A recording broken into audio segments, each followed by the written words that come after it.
If today was 1963 instead of 2023, the Beach Boys and Jan and Dean would have been writing songs about this, not about big Chevys and Fords. Why? Because all the young folk want to drive hot hatches, and this is one of them. The Toyota GR Corolla, 300 horsepower from 3 cylinders and 6 speeds. We're in for a lot of fun. Get in, it's time for Family Wheels.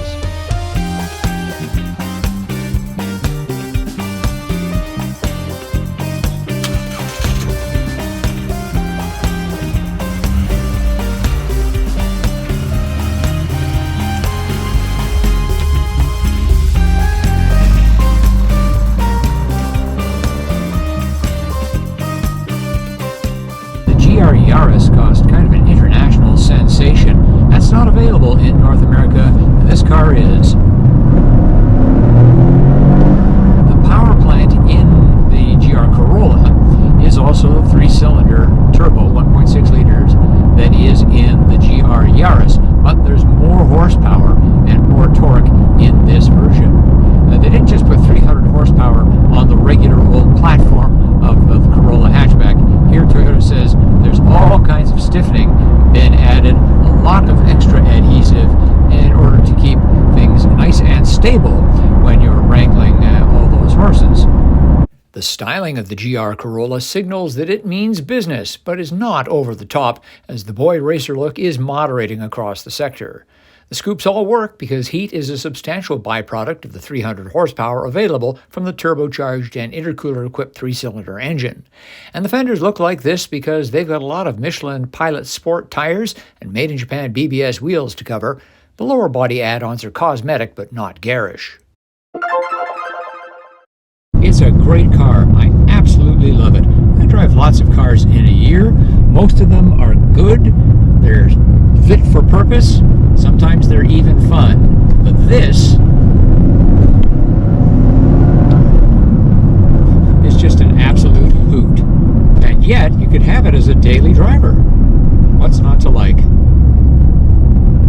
Toyota assembles the GR Corolla by hand in Japan, and you can see that the central point of the mission is performance. They've taken the money, if you will, in the car and spent it on the really good core stuff.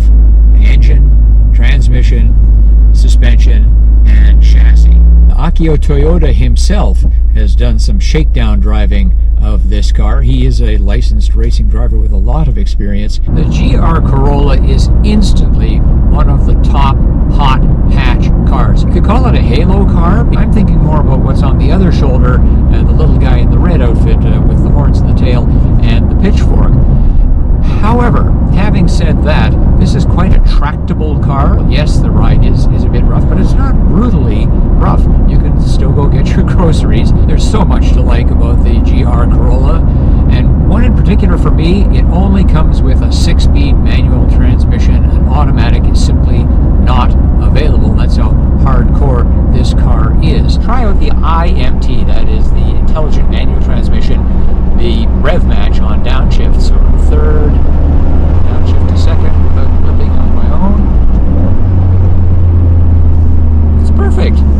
So if you're relatively new to driving a stick, this could be a big help. I don't hate rev matching, it's just that I enjoy doing it on my own. Wonderfully old school touch is getting into reverse gear. You plant your palm down on the shifter, then reach down with a couple of fingers and you pull up for the release, and then you're in reverse. Neat. Every GR Corolla has all-wheel drive, and it has limited slip differentials front and rear, which really helps. My goodness, what a lot of fun. And that was on the 60/40 setting. Yes, the front-rear power split is adjustable, and this is sort of the everyday, mostly front-wheel drive mode. You can switch it to 30/70 if you want to go hooning around the track. It's not going to be the fastest. The fastest will be 50/50, and those are all available via the wheel down here. You can select that front-rear power balance in any of the modes, eco or sport or normal or custom. So I'm going to put it into sport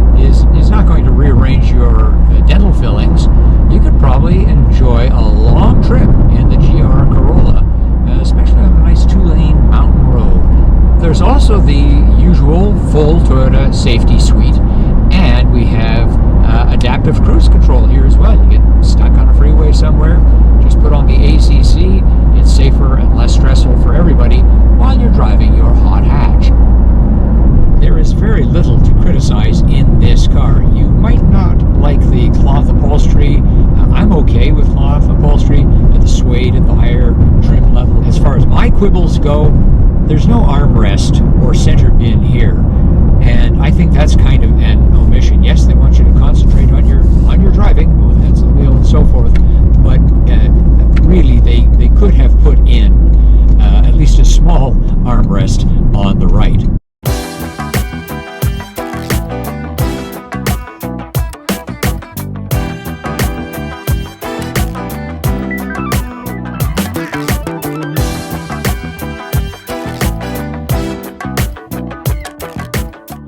Unfortunately, the Corolla hatchback, in this case the hot GR Corolla, fails our child seat test. Behind me, the kind of seat that takes up the most room rear facing. Here in front, yes, my knees are almost against the glove box and we still don't have enough space in the back. If you have a forward facing child seat, of course, this isn't going to be a problem. All right, I've adjusted the front passenger seat to be more comfortable for me, give me more legroom, and jumped in the back seat to see how we're doing. And yes, there is just enough room for an adult in the back seat. Headroom is actually fairly generous, so that's a positive. Back here, though, we have nothing in the way of luxuries. There's no heated seats in the back. There is, however, one USB-C port.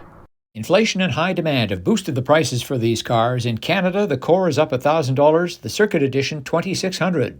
In the US, the Core is up just $200, the Circuit is up $1,840, the Premium is a new trim for 2024.